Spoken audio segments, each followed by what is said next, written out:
Well, hello again, everybody. This is Matador from freetradingvideos.com. It's still the 12th of May, 2009, and we are testing an area right now that's fairly significant, at least on the broad markets. So we ran down after having a nice gap up this morning, right into resistance, like we talked about.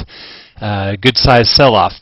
Remember, we were going to mark and watch how that sell-off occurred. Since most gaps do fill, we want to mark the next swing low.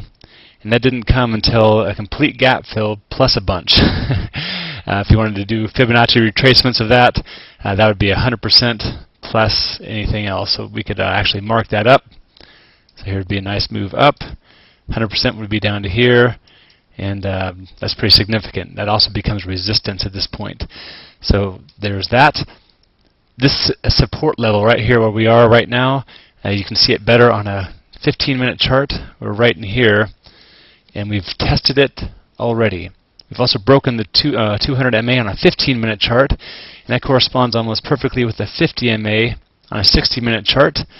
And you can see here again, now our next logical place of support in this chart is around the $90 mark.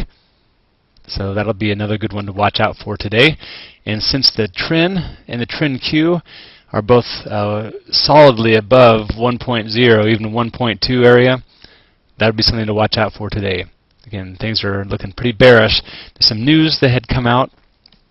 Median home prices fell nationwide in first quarter.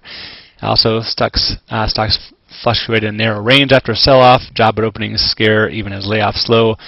Oil hit $60 since the first time in November. That's actually good news for the markets. People see that as not worrying so much about being so low.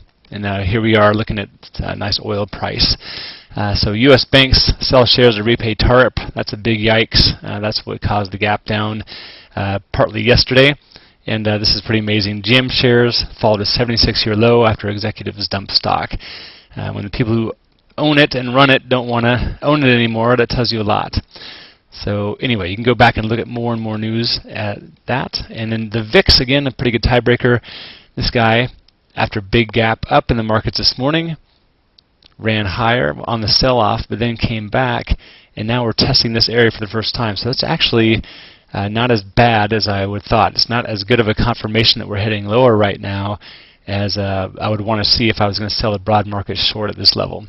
So I would watch this carefully to see how it breaks out of this high and heads higher.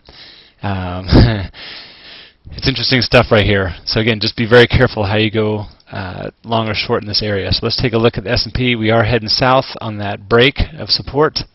We saw that. Again, next logical stop around the $90 mark. And it looks like we're going to hit that even as we speak. So that is a great run around the markets. You can see that even some of the better relative strength stocks are showing some weakness in here now. So again, be careful how you go long, of course, and really be careful how you go short here into this kind of support, at least intraday. So good stuff. We'll see if we hit this support level at 89.85 / round number of 90, and watch that level very, very closely before you go short. Just an idea, and that's what I'm going to do. So trade well, have a great lunch, and I'll talk to you soon. Look forward to D7's video tonight.